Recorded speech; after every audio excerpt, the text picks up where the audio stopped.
lads, good afternoon. So ngayon guys, dahil wala pa pong customer ang restaurant, ako ay nagpaparelax-relax sa tabi-tabi kasi ang oras ko dito is alas 4 alas 4:25. So standby lang kasi pagdating ng mga alas 11, alas 5 to alas 6 hanggang alas 8, sobrang busy po yan mga lads.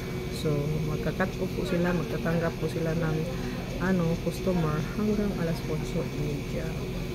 So talagang matatapos kami ng alas 11. So uwian na po yan. Siyempre dahil malayo po ang bahay ko, ako ay sasakay pa ng taxi.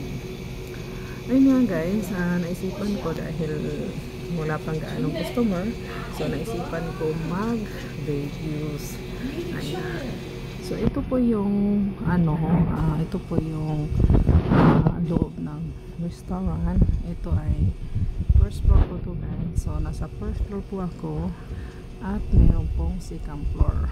Ang second floor guys is mas malawak po kaysa dito, mas maraming table kasi sa taas kasi by room siya, by room.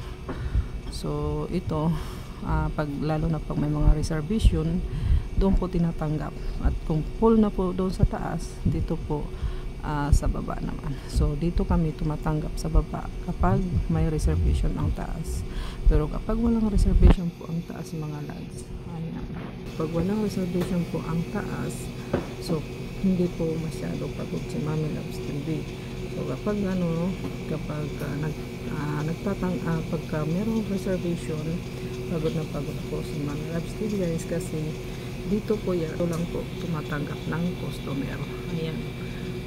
So ayan guys, nakikita nyo. So medyo ilang table lang ba ito dito? So 22 table po. Pag nagtatanggap ng dito, siyempre kailangan bilisan ang pilas kasi may nag-waiting. Tapos kapag maraming customer, doon nagtatanggap sa harap. Ayan. Sa harap po. Kapag Friday to Saturday, Saturday, yes. So ito po dito guys, ang labas po ng Sangdungi. Ayan, so ito po yung labas po ng Sangdungi guys. Ayan, ang Sangdungi. Sangdungi po is pangalan po yan ng pangalan po yan ng restaurant. So ayan, ganun po siya guys. Ayan. Ayan. So first na first po yung mga dito, mga menu nila. Ito po yung kinukuha mismo nila dito sa ito, aquarium bantawag nito guys. Ito po siya guys. Ayan. So ito yung mga isda na mamahalin na mga isda mga lads. Ito po siya. Ayan. Ayan. So ang dami. O diba? Ang dami. Ang dami yung mga lads. So ayan.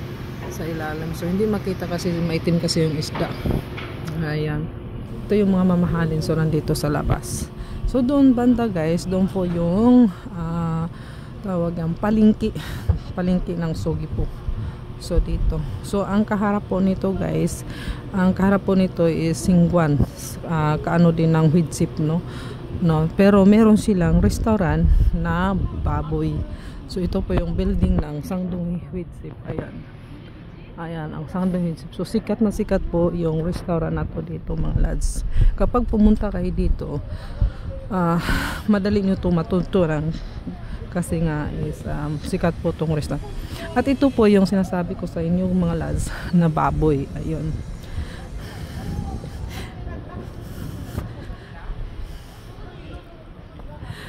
So ito po yung guys, ito po yung Sangdungi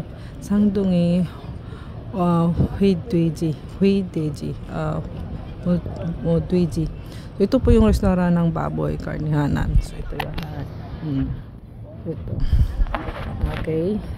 So kapag kayo ay pumasok dito, andito po ako sa first floor at ako mismo ang serve sa inyo mga lads. Ayan. So thank you for watching.